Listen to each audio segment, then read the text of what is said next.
जिसमें पाकिस्तान की नुमाइंदगी वज़ीर आज़म शहबाज शरीफ साहब कर रहे हैं। आलिम रहनुमाओं के साथ उनकी मुलाकातों की जो तस्वीर आई हैं, फुटेजेस आई हैं, सच पूछें दिल खून के आंसू रो रहे हैं। ये हैं हमारे लीडर, ये हैं हमारे नुमाइंदे, जिनकी बॉडी लैंग्वेज देखकर इन्हें आप देख लें कि कोई मिस्टर बीन से तशबीह दे रहा है और कोई इन्हें चार्ली चैपलिन करार दे रहा है, जो कि अफसोस की बात है हमारे लिए। आलमी सतह पर जगहसाई हो रही है।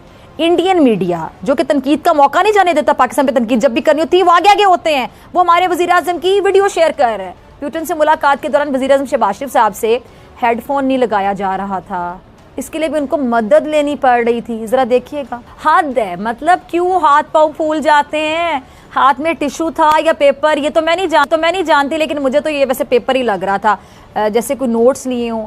अब आपने माजी में भी देखा होगा शहबाज शरीफ साहब के जो बड़े भाई साहब यानी नवाज शरीफ साहब को आप देख चुके हैं, जो ऐसे नोट्स लेकर सामने बैठे अमेरिकी सदर बराक ओबामा का शुक्रिया अदा करते दिखाई दिए। अच्छा, इस पर भी पाकिस्तान की खासी आपको याद होगा जगहसाई हुई थी।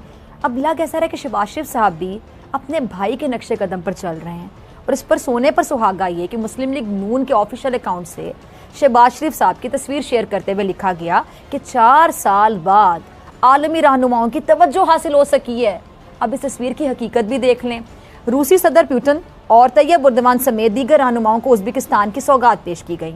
हमारे वज़ीर आज़म साहब को भी मौका दिया गया कि जनाब आगे आ जाएं। मतलब वो पीछे कहीं थे तो उन्हें भी मौका दे दिया गया कि भी आप भी आएँ और ले लें, जिसको मुस्लिम लीग नून तवज्जो करार दे रही है। अब आप खुद फैसला कर लें कितनी अहमियत और कितना मुकाम दिया गया हमारे वज़ीर आज़म साहब को। अच्छा, इससे पहले भी अक़वाम मुत्तहिदा के जो सेक्रेटरी जनरल हैं उनके बाजू खींचते हाथ पकड़ते दिखाई दिए जैसे कोई बच्चा मेले में अपने पापा के साथ गया हो तो इस तरह की हरकत कर रहा हो। अब वो कह रहा हो कि जी अब इधर लेना है, ये लेना है, वो लेना है, इधर चलें उधर चलें, कहाँ जाएं, इधर देखें उधर देखें। मतलब हद है। सिफारती आदाब भी कुछ होते हैं, कुछ सीख लेता है बंदा। अच्छा, खारजी मामलात में घबराहट, अदम एतमाद का शिकार वज़ीर आज़म शहबाज शरीफ साहब को अंदरी कुछ नहीं मिला हमें इस दौरे से। तो आपके नज़दीक में से ये कामयाबी का मयार क्या होता है कि कोई दौरा बड़ा अच्छा रहा या नहीं रहा?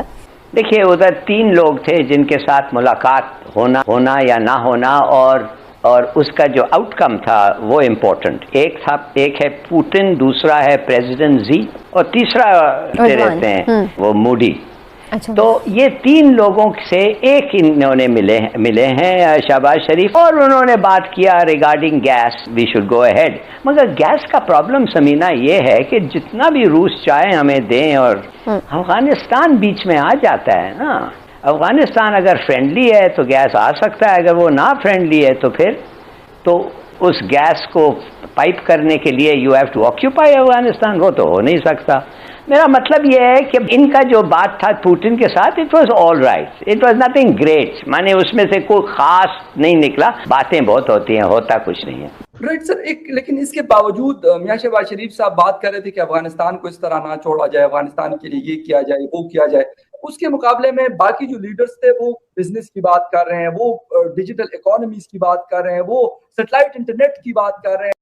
देखें, शहबाज शरीफ साहब ने बिल्कुल ज्यादती की है अफगानिस्तान की बात करके। मैं बताना चाहूंगा क्यों। खास साहब शहबाज शरीफ साहब को सिर्फ चाहिए था कि सैलाब की बात करते, पाकिस्तान की इकानमी की बात करते। उसकी वजह यह है अफगानिस्तान के अंदर आपके लिए इतनी ज्यादा नफरतें मौजूद हैं। आज हर अफगानी आपसे उतनी ही नफरत करता है जिस तरह बंगाली आपसे नफरत करता है। अपनी खैर मनाए, आप छोड़ दें उनको। They are not interested in you and they are not interested in your help at the same time. शायद अभी तक हो सकता है शहबाज शरीफ साहब को वो पुराने डॉलर याद आ रहे हों, तो कहें दुनिया को कि अफगानिस्तान पे डॉलर फेंको, शायद हमें भी कुछ मिल जाए।